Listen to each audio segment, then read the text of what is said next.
Hello class 9th, welcome to zenith Guru education. मैं हूं निकी पंडित and यहाँ पे हम करने जा रहे हैं ज़ेनिथ गुरु नेक्स्ट स्टेप 3.0 का पहला क्वेश्चन पेपर। ऐसा जैसे कि आपको पता है कि ऑलरेडी हमारा सिलेबस जो है वो पूरी तरीके से चेंज हो चुका है। तो ये जो टेस्ट है बेटा, ये आपके उसी न्यू सिलेबस पे ही बनाया गया है। ठीक है, आपको पता है कि ऑलरेडी हमने चैप्टर 2 यहाँ पे कंप्लीट कर लिया। चैप्टर 1 जो था वो ओवरव्यू था, all the chapters which is present in your book, right. But main chapter की अगर हम बात करते हैं सो दैट इज चैप्टर 2, जो कि है सेल वाला chapter, right, building block of life. तो आज हम यहाँ पे बिल्डिंग ब्लॉक ऑफ लाइफ के 20 क्वेश्चंस को डिस्कस करने वाले हैं एंड आई होप सो कि आप चैप्टर पढ़कर आए होंगे, राइट। एंड आपने ऑलरेडी इसका बहुत अच्छे से टेस्ट दिया होगा, क्योंकि देखो मैंने काफ़ी सारे बच्चों से ग्रुप में भी पूछा था कि कौन कौन से ऐसे बच्चे हैं जो टेस्ट देने के लिए इंटरेस्टेड है। तो काफ़ी सारे बच्चों के रिस्पॉन्स आए थे, प्लस हमारे पास जो ऑलरेडी बाकी स्कूल्स के स्टूडेंट्स हैं उन्होंने ऑलरेडी पेपर दे दिया है, राइट। एंड अभी भी कोई ऐसा बच्चा है जो बच गया है जिसने पेपर नहीं दिया है, तो बेटा इसी लेक्चर के कमेंट में आप बता सकते हैं कि yes you are interested but आप पहला पेपर नहीं दे पाए। तो फिर हम आपसे सेकंड पेपर, जब भी हमारा सेकंड पेपर होगा वहां पे हम आपको बता देंगे। ठीक है, सिलेबस वगैरह सारी चीज़ें आपको पहले से ही बताई जाती हैं, 3-4 दिन पहले बता दी जाती हैं। एंड हम जो भी यहाँ पे टेस्ट लेते हैं वो ऑलरेडी हमारे द्वारा ही यहाँ पे पढ़ाया गया होता है, उसी का ही हम यहाँ पे टेस्ट लेते हैं, राइट। सो हम यहाँ पे बात करते हैं ज़ेनिथ गुरु नेक्स्ट स्टेप 3.0 के बारे में।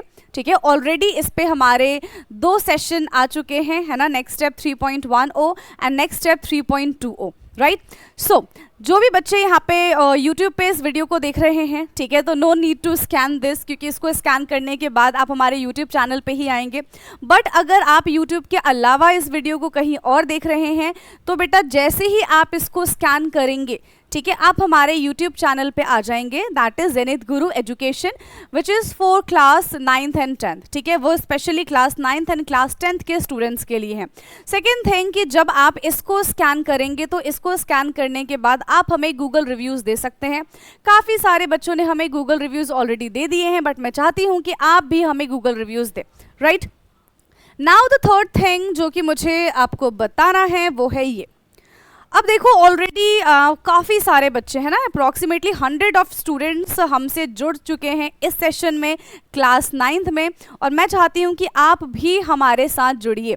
तो इसको स्कैन करने से आप हमारे ग्रुप में ऐड ऑन हो जाएंगे, ठीक है, जहाँ पे आपको क्लास की इन्फॉर्मेशन मिलेगी, पहली चीज़। दूसरी चीज़ कि जब जब टेस्ट होने वाला होगा, ठीक है, वहाँ पे आपको टेस्ट की भी इन्फॉर्मेशन मिल जाएगी, प्लस आप अपने डाउट भी ग्रुप में शेयर कर सकते हैं।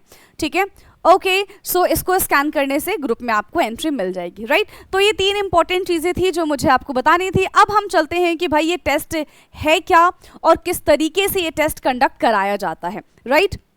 सो नाम तो देखो आपको ऑलरेडी पता चल चुका है, ये हमारा है ज़ेनिथ गुरु नेक्स्ट स्टेप 3.0, जिसका पेपर कोड देखो बहुत इंपॉर्टेंट है भाई, है ना। आप जब भी टेस्ट देते हैं तो वहाँ पे आपको अपना पेपर कोड हमेशा मेंशन करना होता है। सो पेपर कोड है इसका ZZ202627 9S, यानी कि 9th क्लास का साइंस है, और ये हमारा टेस्ट 01 है, इसीलिए यहाँ पे 01 मेंशन किया गया। Subject is science and class is 9th। Total number of questions कितने हैं बेटा यहाँ पे? So total number of questions हमारे पास यहाँ पे 20 है, एंड हर एक क्वेश्चन यहाँ पे 1 मार्क्स का होगा, और कोई भी नेगेटिव मार्किंग इस टेस्ट में फिलहाल नहीं है, राइट। टाइमिंग की अगर हम बात करें तो इस टेस्ट को करने के लिए आपको हाफ एन आवर दिया जाएगा, ठीक है, यानी कि 30 मिनट आपको यहाँ पे मिलेगा। एंड सिलेबस की अगर हम बात करें तो यहाँ पे कौन सा चैप्टर आने वाला है? ओनली एंड ओनली चैप्टर 2, क्योंकि देखो अभी अभी आपकी बुक आई है, राइट। हमने ये चाहते थे कि आप पे और ज़्यादा बर्डन आए, इस बार हमने एक ही चैप्टर दिया है, बट जब नेक्स्ट टेस्ट होगा आपका तो उसमें हम आपको 2 चैप्टर तो कम से कम देंगे ही, ठीक है। So syllabus is cell the building block of life, right. And देखो अगर आपकी इस टेस्ट में 20 on 20 आते हैं that means you are genius, and अगर आपकी 18 या फिर 18 अबव आते हैं तो आप एक्सीलेंट की कैटेगरी में आते हैं। 15 and 15 above that means perfect. 12 is average, and below 12 में बेटा हम रीटेस्ट कराते हैं। नाउ तो अब आई थिंक इन्फॉर्मेशन इतनी सफिशिएंट है, so let's move with question. Question number 1 है यहाँ पे, विच organelle contain its own DNA? कौन से ऐसे ऑर्गेनेलीज होते हैं जिनके पास खुद का DNA प्रेजेंट होता है? यस, ऐसे कौन से ऑर्गेनेलीज होते हैं बेटा जिनके पास उनका खुद का डीएनए प्रेजेंट होता है, ये बता दीजिए। किसके पास खुद का डीएनए प्रेजेंट होता है? Any idea? किसके पास खुद का डीएनए प्रेजेंट होता है?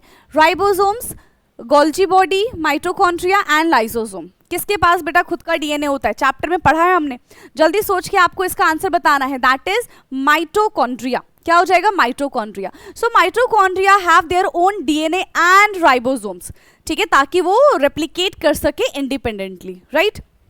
क्लियर है? क्वेश्चन नंबर 1 का क्या आंसर हो जाएगा हमारा? Question number 1 is mitochondria and mitochondria is the power house of the cell. I know कि ये तो रटा हुआ है आपको, ठीक है। चलो चलते हैं हम सेकेंड क्वेश्चन पे। The main function of SER is, SER क्या होता है? SER फटाफट से मुझे कमेंट में बेटा SER का फुल फॉर्म बताएंगे कि यस मैम SER का फुल फॉर्म ये होता है, ठीक है। अच्छा, SER यहाँ पे किस चीज का मेन फंक्शन क्या है? SER का, यस, मेन फंक्शन क्या होता है SER का? Smooth endoplasmic reticulum. SER क्या है? Smooth endoplasmic reticulum. इसका फंक्शन क्या है बेटा? प्रोटीन सिंथेसाइज करता है, लिपिड सिंथेसाइज करता है। लिपिड का मतलब क्या होता है? फैट होता है, राइट? डीएनए को रेप्लिकेट करता है या फिर रेस्पिरेशन में हेल्प करता है। नाउ टेल मी, फटाफट से आंसर बताइए। The main function of SER is, main function of SER is कि ये फैट सिंथेसाइज करता है। क्या सिंथेसाइज करता है बेटा? फैट को सिंथेसाइज करता है। सो इट्स लिपिड सिंथेसाइज, है ना। नाउ थर्ड क्वेश्चन है, which organelle is absent in prokaryotic cell. ठीक है, प्रोकैरियोटिक सेल में यहाँ पे कौन सा ऑर्गेनेल जो है वो एब्सेंट होता है? ठीक है, that is ribosomes, cell membrane, nucleus and cytoplasm. क्या हो जाएगा? Yes, which organelle is absent in prokaryotic cell? कौन सा absent हो जाएगा? A, B, C and D. Which option is correct for this question? See, prokaryotic don't have nucleus.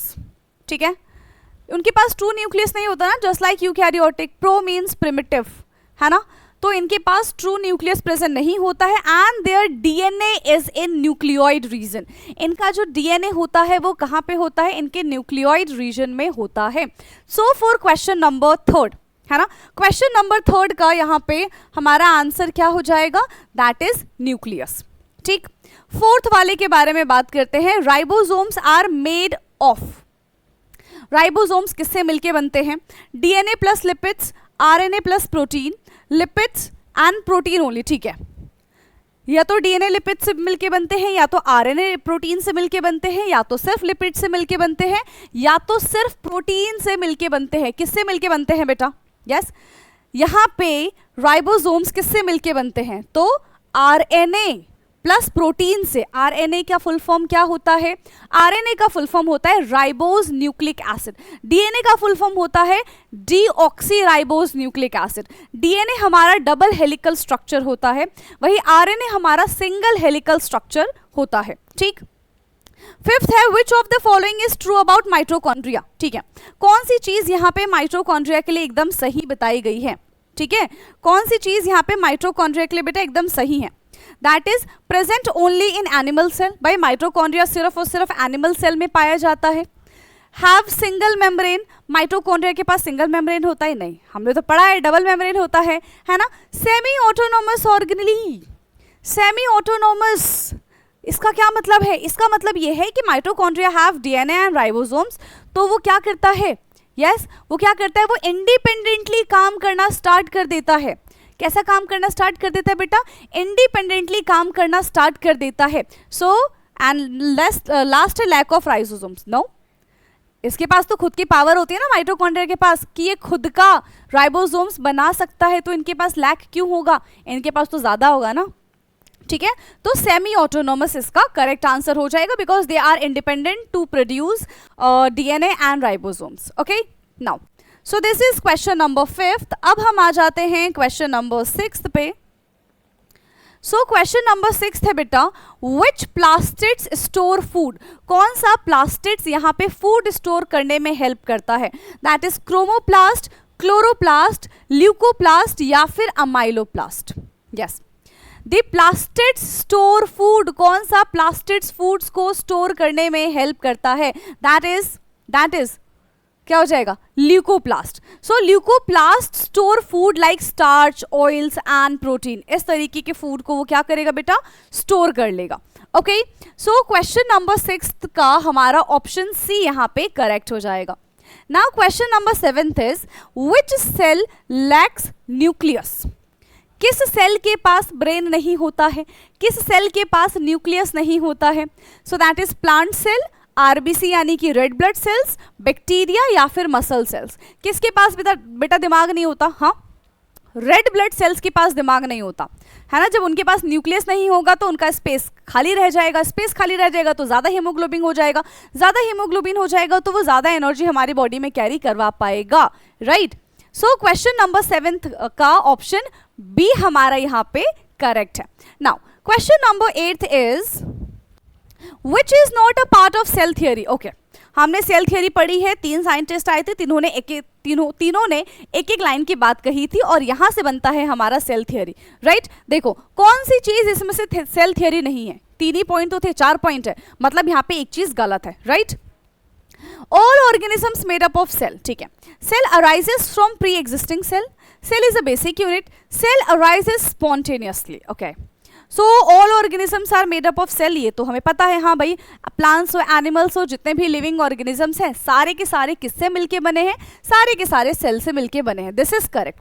Cell arises from pre existing cell, मतलब जो नए cell बनते हैं वो अपने पुराने सेल से आए हुए होते हैं. ठीक है, तो ये भी हमारा सही है. Cell is the basic unit, यही तो हम चैप्टर पढ़ते हुए आ रहे हैं. एंड सेल अराइजेस स्पॉन्टेनियसली, मतलब सेल खुद ब खुद अपने आप से अराइज हो जाता है, खुद ब खुद ही अपने आप से अराइज हो जाता है. नहीं, ऐसा तो नहीं होता है ना, ऐसा तो नहीं होता है. सो क्वेश्चन नंबर 8 का ऑप्शन डी यहाँ पे हमारा गलत हो जाएगा. And according to the question that is correct. ठीक है, चलो नेक्स्ट क्वेश्चन है क्वेश्चन नंबर 9. Mitosis produce. ठीक है, माइटोसिस में क्या प्रोड्यूस होता है, कितने सेल्स प्रोड्यूस करते हैं बेटा, 4 सेल प्रोड्यूस करते हैं, 2 आइडेंटिकल सेल प्रोड्यूस करते हैं, या फिर 2 डिफरेंट सेल प्रोड्यूस करते हैं, या फिर माइटोसिस में यहाँ पे हमारा एक ही सेल प्रोड्यूस होता है. क्या बोलते हो, हाँ, कितने सेल बेटा यहाँ पे प्रोड्यूस होते हैं माइटोसिस में. याद आ रहा है, माइटोसिस एसेक्सुअल रिप्रोडक्शन में इस्तेमाल किया जाता है, मियोसिस सेक्सुअल रिप्रोडक्शन में इस्तेमाल किया जाता है. माइटोसिस में आइडेंटिकल डॉटर सेल हुआ करते थे. याद आ रहा है, याद आ रहा है, जितना पेरेंट सेल के पास क्रोमोसोम्स होते हैं उतने ही उनके आइडेंटिकल सेल के पास भी क्रोमोसोम्स होते हैं. ठीक है. So mitosis produce 2 identical cell. ठीक है, क्या किया जाता है, यहाँ पे 2 आइडेंटिकल सेल प्रोड्यूस होता है, यहाँ पे 2 आइडेंटिकल सेल प्रोड्यूस होता है. Right. Now meiosis result in, अब देखो मियोसिस में ही तो हमें वेरिएशंस देखने के लिए मिलते हैं. तो आइडेंटिकल सेल नहीं होगा, वेरिएशन होगा, नो डिवीजन नहीं होगा, सेम क्रोमोसोम्स नंबर नहीं नहीं नहीं. ठीक है, सेम क्रोमोसोम्स नंबर नहीं होते. पेरेंट्स हैव 46 क्रोमोसोम्स एंड उनके जो डॉटर सेल होते हैं उनके पास 23 क्रोमोसोम्स आते हैं. राइट. सो यहाँ पे हमको वेरिएशंस देखने के लिए मिलता है. क्वेश्चन नंबर 10 का ऑप्शन बी हमारा यहाँ पे करेक्ट हो जाएगा. Which organelle increase surface area of respiration. कौन सा यहाँ पे जो ऑर्गेनल्स हैं, ठीक है, वो सरफेस एरिया को इंक्रीज कर देते हैं for respiration. That is ribosomes, cristae, Golgi या फिर न्यूक्लियोलस. क्या हो जाएगा, माइटोकॉन्ड्रिया याद है, इस तरीके से फोल्ड लाइक स्ट्रक्चर होता है.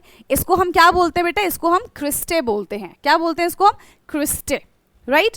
सो the cristae is the organelle that increase the surface area for respiration. Question number 11 का ऑप्शन बी यहाँ पे हमारा करेक्ट होगा. Now which cell organelle help detoxification. कौन सा हमारा जो सेल ऑर्गेनल है जो कि डिटॉक्सिफिकेशन में काम आता है. SER, SER क्या होता है, स्मूथ एंडोप्लाज्मिक रेटिकुलम. ठीक है, SER क्या होता है बेटा, स्मूथ एंडोप्लाज्मिक रेटिकुलम. ठीक है. सेकेंड है यहाँ पे हमारा RER, rough endoplasmic reticulum, then Golgi and then lysosomes. तो which cell organelle help detoxification. तो डिटॉक्सिफिकेशन में कौन काम आएगा, दैट इज SER. क्या बोलते हो, क्या डिटॉक्सिफिकेशन में SER काम आता है. सो SER detoxify drugs and harmful chemicals. ठीक है, क्या करता है SER, रिमूव करता है हार्मफुल केमिकल्स एंड ड्रग्स को. ओके. सो क्वेश्चन नंबर 12 का SER स्मूथ एंडोप्लाज्मिक रेटिकुलम इसका आंसर हो जाएगा. Okay, now question number 13th is what happen if mitochondria are removed?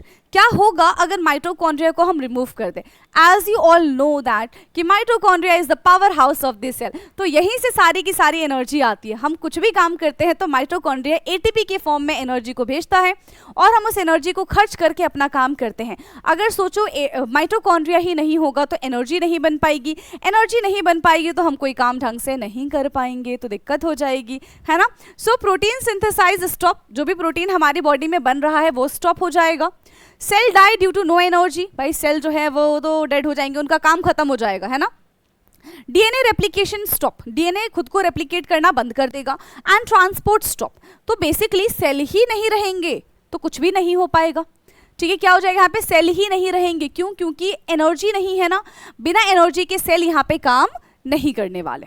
ठीक है, बिना एनर्जी के सेल यहाँ पे काम नहीं करने वाले। So cell dies due to no energy, cell dies due to no energy. Okay, now question number 14th, which is not a membrane bounded. ठीक है, कौन सा इसमें membrane bounded नहीं है? किसके पास membrane present नहीं है? लाइसोसोम्स, राइबोसोम्स, गोल्जी या फिर माइटोकॉन्ड्रिया? चलो, ये मैंने बहुत डिटेल में आपको बताया चैप्टर में, है ना, बहुत डिटेल में बताया किसके पास कोई भी ऐसा कौन सा ये ऑर्गेनली है। ठीक है, ऐसे कौन से ऑर्गेनल्स हैं जिनके पास मेम्ब्रेन बाउंडेड नहीं होता है। सो कौन सा हो जाएगा? That is ribosomes. हाँ, यही लिख कर आए हो ना, राइबोसोम्स होगा कि नहीं होगा? Yes, that is ribosomes. Okay, क्या इतनी चीजें क्लियर हैं? फटाफट से बता दीजिए, फिर हम बढ़ते हैं नेक्स्ट क्वेश्चन की तरफ। सो 14 क्वेश्चन हमारा हो चुका है। Now let's move to the question number 15th। Which of the following correctly matches, ठीक है, which of the following is correctly matches organelle with functions. ठीक है, तो यहाँ पे कौन से ऑर्गेनलीज जो हैं उनके फंक्शंस के साथ करेक्ट मैचेस हो रहे हैं? Right, that is lysosome photosynthesis, अच्छा, mitochondria protein synthesis, ribosomes protein synthesis, Golgi DNA replicate. तो कौन सा यहाँ पे करेक्ट होगा? एकदम करेक्ट हमको यहाँ पे बता देना है। ठीक है, अब देखो, लाइसोसोम्स फोटोसिंथेसिस कब से करने लग गए? गलत बात। माइटोकॉन्ड्रिया प्रोटीन सिंथेसिस कब से करने लग गए? गलत बात। राइबोसोम्स प्रोटीन सिंथेसिस करता है ना, करता है भाई। गोल्जी डीएनए रेप्लिकेट बिल्कुल नहीं करता। ठीक है, सो क्वेश्चन नंबर 15 का ये तो बहुत आसान सा क्वेश्चन था। अगर आपने एनसीईआरटी को एक बार भी पढ़ रखा है, ठीक है, तो आप डेफिनेटली सारे के सारे क्वेश्चंस का आंसर कर पाएंगे, है ना। इतना कुछ टफ नहीं है बेटा, आप आराम से पढ़ के इसमें 20 on 20 स्कोर कर सकते हैं। एंड बहुत सारे बच्चों ने इसमें 20 on 20 ऑलरेडी स्कोर कर रखा है। ठीक है, सो क्वेश्चन नंबर 15 का ऑप्शन सी हमारा यहाँ पे करेक्ट हो जाएगा। Now question number 16 is which statement explain why plant cell do not burst in hypotonic solution. ठीक है, तो यहाँ पे कौन सा स्टेटमेंट ये एक्सप्लेन करता है कि सेल जो है हाइपोटोनिक सोल्यूशन में बर्स्ट नहीं होता? Because cell membrane is strong, cytoplasm resist expansion, cell wall provide rigidity and vacuole shrink. जब भी बेटा हम प्लांट सेल के बारे में बात करते हैं, ठीक है, जब भी हम प्लांट सेल के बारे में बात करते हैं, so plant cell have cell wall that is very rigid, है ना, वो प्लांट्स को सपोर्ट देने का काम करता है और रिजिडिटी प्रोवाइड करने का काम करता है। ठीक है, अब यहाँ पे क्या होगा? ठीक है, अब यहाँ पे क्या होगा कि सेल वॉल जो है वो रिजिडिटी प्रोवाइड कर रहा है, that's why it do not burst in hypotonic solution, इसी वजह से वो बर्स्ट नहीं होता है। ठीक है, now next question is question number 17th। Which structure help in intracellular transport? कौन सा स्ट्रक्चर यहाँ पे इंट्रासेलुलर ट्रांसपोर्टेशन में हेल्प करता है? That is ribosomes, endoplasmic reticulum, lysosomes and vacuoles. चलो ये तो बताओ, intracellular non respiration is transport, intracellular transport, yes, क्या बोलते हो? कौन हेल्प करेगा बेटा इंट्रासेलुलर ट्रांसपोर्ट में? हाँ, ER act as a transport network. जो एंडोप्लाज्मिक रेटिकुलम होते हैं they act as a transport network of the cell, right. तो यहां पे हो जाएगा ER that is endoplasmic reticulum. ठीक है, now question number 18th is which cell will show fastest rate of diffusion? कौन सा सेल यहाँ पे fastest rate of diffusion show करेगा? Large cell, small cell, dead cell, multicellular cell, multicellular organisms. Okay, तो याद रखना जो जितना छोटा सेल होता है वो उतना ज्यादा फास्ट डिफ्यूजन करेगा। ठीक है, जो जितना छोटा सेल होता है वो उतना फास्ट डिफ्यूजन करेगा. So for question number 18 clear answer तो स्मॉल सेल ही है. ठीक है. Now question number 19 is which of the following would not occur if the cell membrane become rigid instead of fluid. ठीक है, कौन सी चीज यहाँ पे नहीं होगी अगर सेल मेम्ब्रेन रिजिड हो जाते हैं. जैसे अभी सेल मेम्ब्रेन हमारे कैसे हैं, फ्लूइड है ना, सॉफ्ट है. लेकिन अगर सेल मेम्ब्रेन हमारे रिजिड हो जाते हैं, सो इन दैट केस क्या होगा, movement of protein, diffusion of substance, ठीक है, एंडोसाइटोसिस या फिर stability of cell not occur. कौन सी चीज यहाँ पे नहीं होगी, प्रोटीन का मूवमेंट नहीं होगा, डिफ्यूजन नहीं होगा, एंडोसाइटोसिस नहीं होगा या फिर स्टेबिलिटी ऑफ सेल नहीं होगी. जल्दी बता दो. तो अगर हमारे जो सेल मेम्ब्रेन है, ठीक है, अगर जो हमारा सेल मेम्ब्रेन रिजिड हो जाता है तो इसका मतलब क्या है, हाँ इसका मतलब क्या है, हमारी सेल की स्टेबिलिटी पे सवाल आ जाएगा. किस पे सवाल आ जाएगा बेटा, हमारी सेल की स्टेबिलिटी पे सवाल आ जाएगा. Right. So there is stability of cell.